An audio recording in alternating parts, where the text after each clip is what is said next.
Salam sejahtera untuk kita semua. Kali ini saya ingin membagikan sebuah renungan mengenai doa yang berkuasa. Yesus mengajarkan kita untuk berdoa. Dan Yesus mengatakan kepada para pengikutnya, berdoalah senantiasa agar kamu tidak jatuh ke dalam pencobaan. Nah, tetapi kali ini saya ingin membuat sebuah tema mengenai doa yang berkuasa. Ya, setiap umat beragama diajarkan untuk berdoa, bahkan orang Kristen. Orang Kristen mengakui dan bahkan memahami doa adalah sebagai nafas hidup. Nah, itu sebabnya doa adalah salah satu kebutuhan yang harus dimiliki oleh seorang Kristen. Dan Yesus mengajarkan kita untuk senantiasa berdoa. Nah, pertanyaannya, apakah setiap doa yang dipanjatkan oleh orang itu berkuasa? Jawabannya tidak. Kenapa? Sebab ada orang-orang ketika berdoa, doanya itu secara sembarangan. Dan ada juga orang yang berdoa, doanya itu salah. Nah, itu.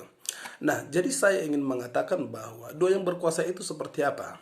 Yakobus mengatakan di dalam Yakobus pasal 5 ayatnya yang ke-16 demikian. Karena itu, hendaklah kamu saling mengaku dosamu dan saling mendoakan, supaya kamu sembuh. Doa orang yang benar bila dengan yakin didoakan sangat besar kuasanya.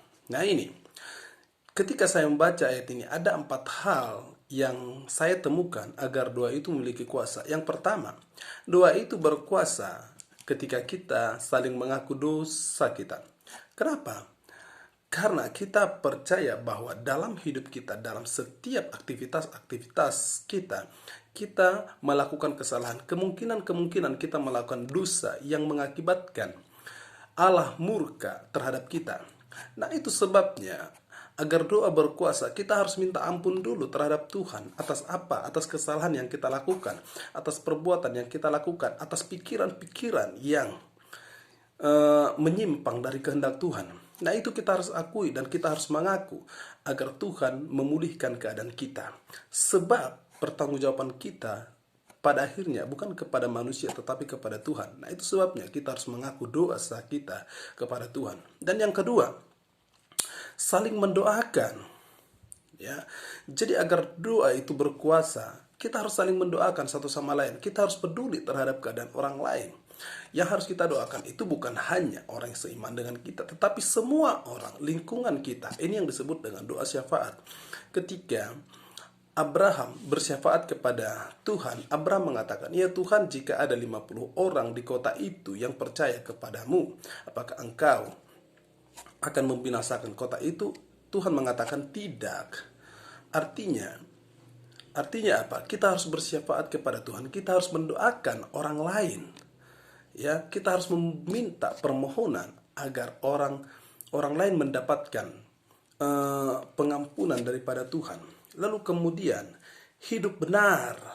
Ya, agar doa kita berkuasa, kita harus hidup benar.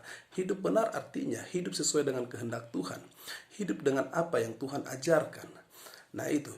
Jadi ketika seorang hidup benar, berjalan sesuai dengan kehendak Tuhan, maka tindakan-tindakannya akan mengarahkan dia kepada suatu kebenaran. Lalu yang berikutnya, agar doa kita itu berkuasa, apa yang harus kita lakukan? Berdoa dengan keyakinan. Berdoa dengan keyakinan artinya apa? Jangan ragu terhadap doa yang kamu naikkan kepada Tuhan. Jangan bimbang. Salah satu kenapa Petrus jatuh ketika dia berjalan di atas air. Pada awalnya ketika Petrus berjalan di atas air, dia bisa berjalan beberapa langkah. Namun di langkah berikutnya dia mulai bimbang. Lalu dalam kebimbangannya dia terjatuh dan tenggelam. Lalu Tuhan tolong dia. Nah, kenapa Petrus bisa terjatuh? Karena dia bimbang. Nah, itu sebabnya di dalam doa kita tidak boleh bimbang atas doa kita. Kita harus yakin apa yang kita doakan Tuhan dengar, apa yang kita doakan Tuhan respon, dan kemudian nantinya Tuhan akan menjawab doa itu. Doa itu apabila doa itu sesuai dengan kehendak Tuhan. Nah, itu. Jadi doa yang berkuasa adalah doa yang ketika kita mengaku dosa, ketika kita saling mendoakan, ketika kita hidup benar, ketika kita memiliki keyakinan.